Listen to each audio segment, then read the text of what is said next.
What do you want to do for an intro? I don't know, what do you want to do? Just want to do something about how I want to go play Zelda. Yeah. Do you mind if I look down most of the time? Yeah, I do mind. Look at me or a camera. I can't, all the lights are so bright. Then look at me. I'm just looking at you. Okay. And that stupid look on your face. This is my regular look. Intro the video, baby.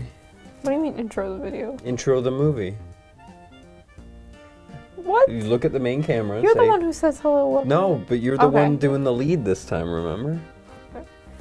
Oh my god, I don't, oh my god, I can't You know, even- fine.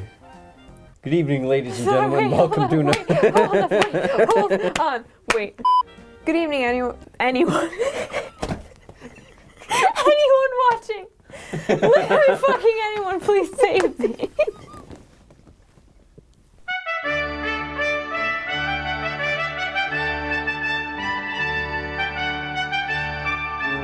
He feeds me butter and Good evening, ladies and gentlemen. Welcome to another episode of Night at the Movies. My name is Greg, this is June, and tonight we watched Ghost in the Shell. This is Major. I'm on site.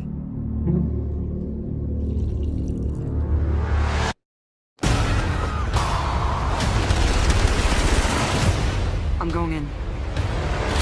Ghost in the Shell is set during Blade Runner days. It is about Scarlett Johansson trying to be a robotman, and the difficulties of being a robotman in future days. that's about it. Get out of here, you mangy rat. She's been rolling in the dirt lately. Aww. She makes her look poor. I can't have that in this house. Can't have my animals looking poor. Sends a bad message to the help. So, Gregory. Yeah. How did you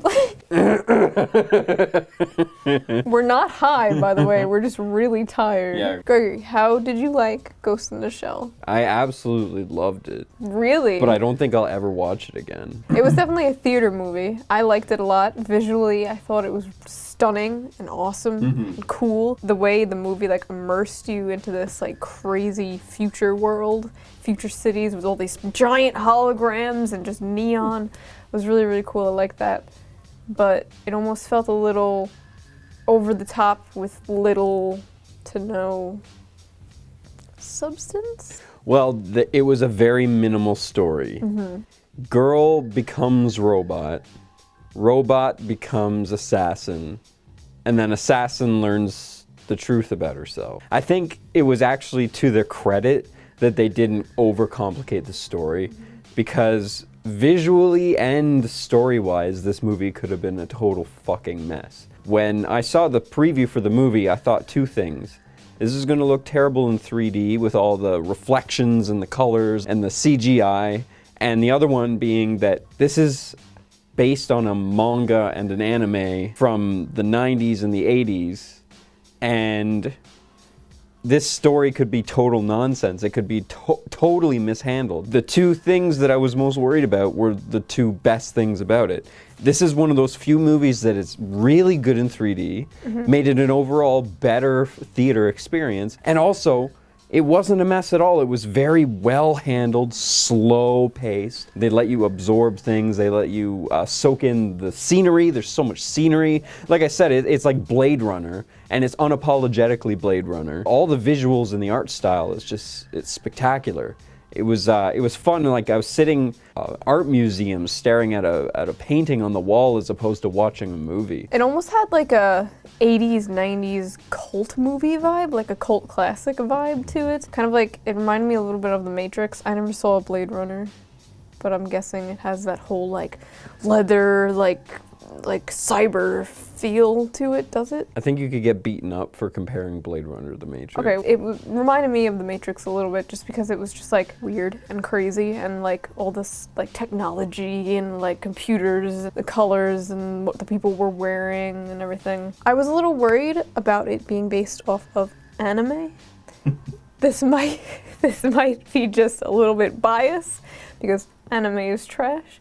And Yeah, you might not know this about June, but she doesn't like anime. no, it's a joke. I don't really mind anime. But anyway, no, but I was a little worried because I was like, is this going to be like crazy like anime shit? Like, because what I know of anime, it's just like over the top and ridiculous. But oh my god, I probably triggered so many people in the comments. Reel it in. But okay, so yeah, but it was good. The end. I just wanted to You shout legitimately just... it's so blatant that you ended that sentence with a ramble about hating anime, and then realized that you had nothing left to say after that. It was good. No, it was good. I was worried, but it was good. I felt really, truly enveloped in this world. And also the musical score helped with that a lot. It was a very 80s electronic soundtrack. Actually, there seems to be this new trend in movies and film and even television and Netflix. This new 80s vibe that seems to be resurging. It fits in nicely. I don't know that it would work in any other time. I'd be worried about making this movie in any other time period. Everything about it was 80s. The cars were like 80s. The car that the main character drove was like a Pontiac Fiero that had been done up to look like a space car. It looked like a Back to the Future car. Yeah, exactly. I thought you were going to be impressed at me. I thought it was a DeLorean. So I was like, a DeLorean? And you were just like, yeah, a Pontiac. And I got sad. It does sort of look like the DeLorean. It kind of looked like the Toyota M2, the rear mount engine. A dad. You're a dad. Cars. Today, I really want to barbecue. You're going to be so impressed with my grilling skills. It's like, why are you like trans dad?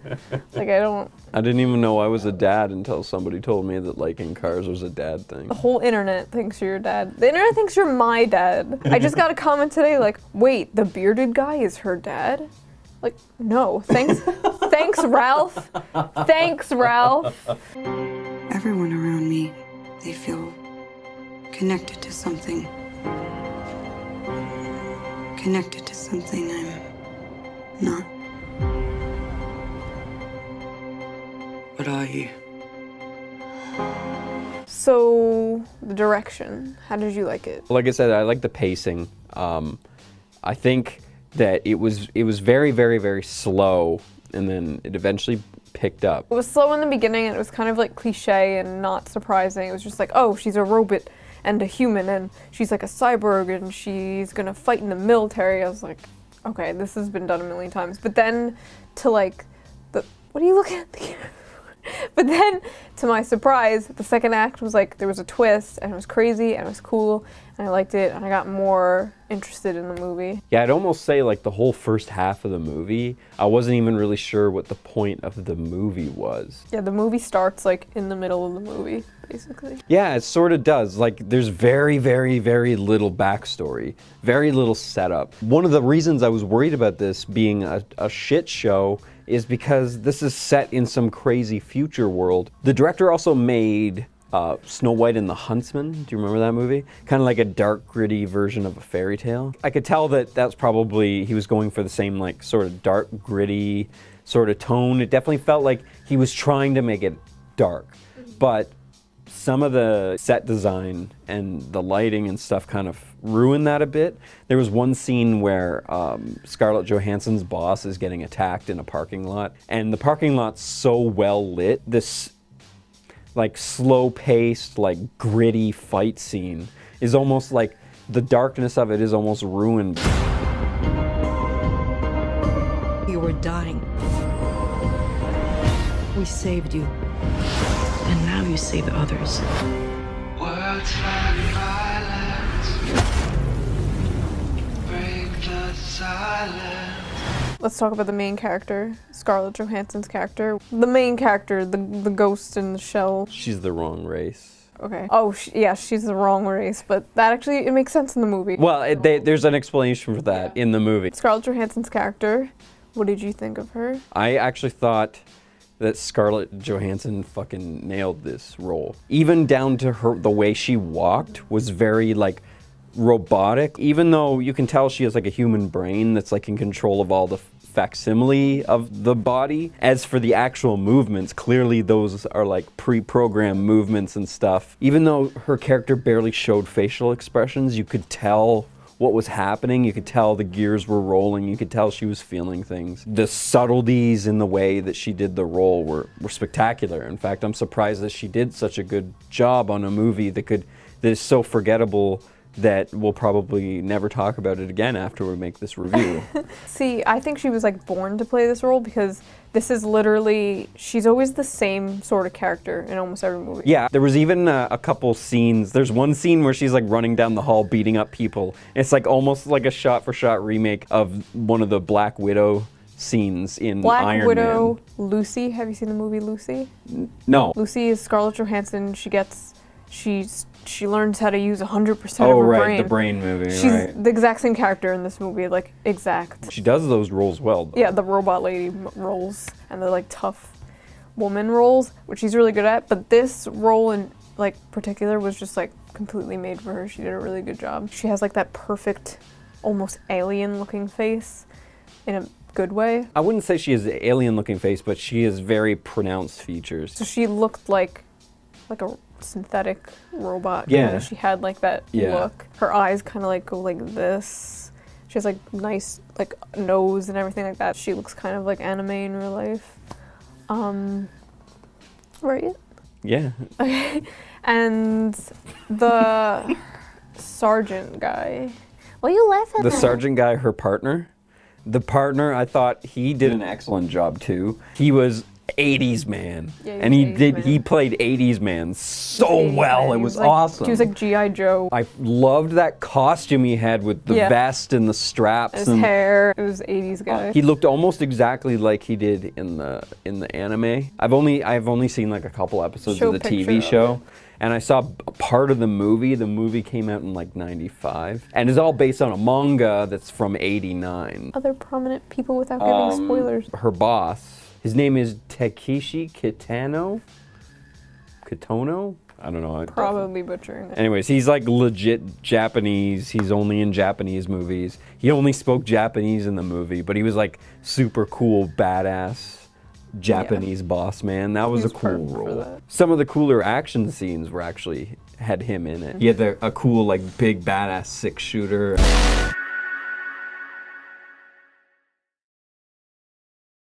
So there was a kind of a cool dynamic. It was very 80s, very basic, where the businessman that owned Scarlett Johansson's character's body, he was like classic 80s bad guy. He was super two-dimensional, but that was fine. It worked really well for the movie. The character that probably had the most depth in the movie, other than Scarlett Johansson, was probably the doctor who made her, who clearly was like torn. She was like doing it because in her mind she was like saving their lives. The businessman was like forcing her to do all these unethical things, and then she ends up like feeling regret about it. Other than that though, there aren't really any other characters that are really worth talking about, except for the villain. But if we really say much about him, there's like huge There's spoilers. spoilers. There's a lot of spoilers in this movie because when the twist happens, it's really cool, so I don't want to give it away. Well, the problem is that so little happens in the movie that the things that do happen are extremely integral to the storyline, so we can't really share. So how did you like the CGI and special effects? I was actually very impressed. There were only a couple times when it was blatantly obviously CGI. One was when they were being attacked by that spider tank. Yeah, I was just about to say that. She does like a run up on the wall and stuff. She looks like rubber. I was just like, well, that's not Yeah, a she human. like jumps up and runs around really quick, and then the giant spider tank looks like a giant cartoon character. Yeah, but other than that, it was really cool. The giant holograms, the city. Yeah, like the thing with the giant hologram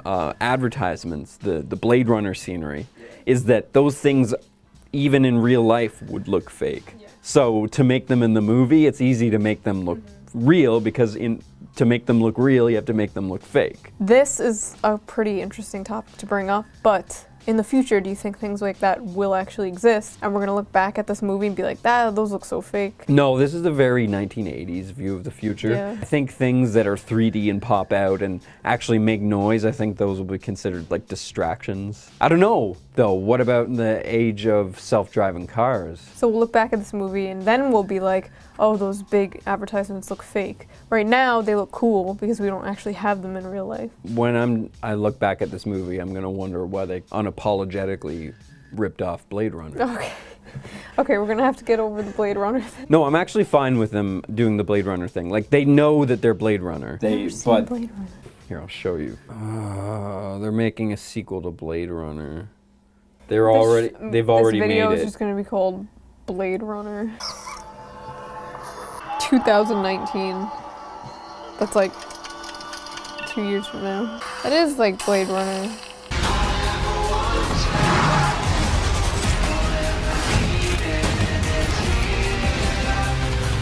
I don't know who to trust. You trust me, right? I know I have a past. I'll find out who I was.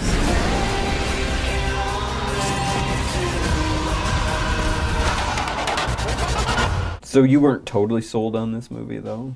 No, I liked it a lot. There was one thing I didn't like, though, and that was the old obese man who kept talking through the entire movie. I know. 2 chairs to our right, this guy kept coughing and talking and laughing. Loud. Like, he's out loud. He's like, this movie's pretty boring so far. And the people in front of us just shushing. They kept shushing him the whole But time. He's every just time- ignoring them. But every time the people would shush him, something would happen in the movie, so I don't think he heard. And then he just kept talking. During the quiet, like, gripping scenes, he would just be like, oh, I'm gonna get some popcorn, what do you want? People were like, oh my god. I said that it could have been a little darker. The story could have been a little bit more complex. I liked a lot of the art design. I liked a lot of the art choices, but they went a little too crazy with some stuff. Like, they made some stuff too futuristic that didn't need to be. I don't really have anything to really complain about other than I just wish the movie was more exciting. Yeah, same with me. I liked it a lot, but I don't have any complaints. I would definitely say I recommend this movie to anybody. I recommend people just watch it because it's just cool. It's just a cool movie. It's like a whole new world. Super artistic. Yeah. Love all the design of everything. Very stylized. The sound design, the art design, the music. Costumes, the costumes. hairstyles. It feels realistic as a future world. And I like how they didn't give a date either. They were like, in the future. We just looked at a Blade Runner trailer and it was like, in the year 2019. And that's like 2 years from now. So it was a good call to just be like, in the future, because then years from now people can watch it and still, oh, in the future. It's just always funny when you watch a movie from the past and they're like, in the year 2012. And it's just like, we don't have hoverboards. I don't find that funny at all.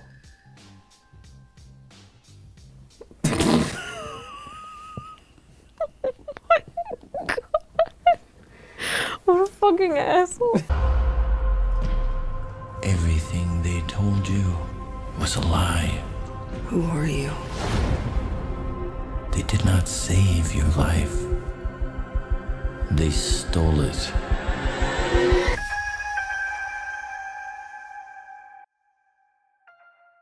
Actually, you know what? We've got enough. Just ask me how I'd rate it. So,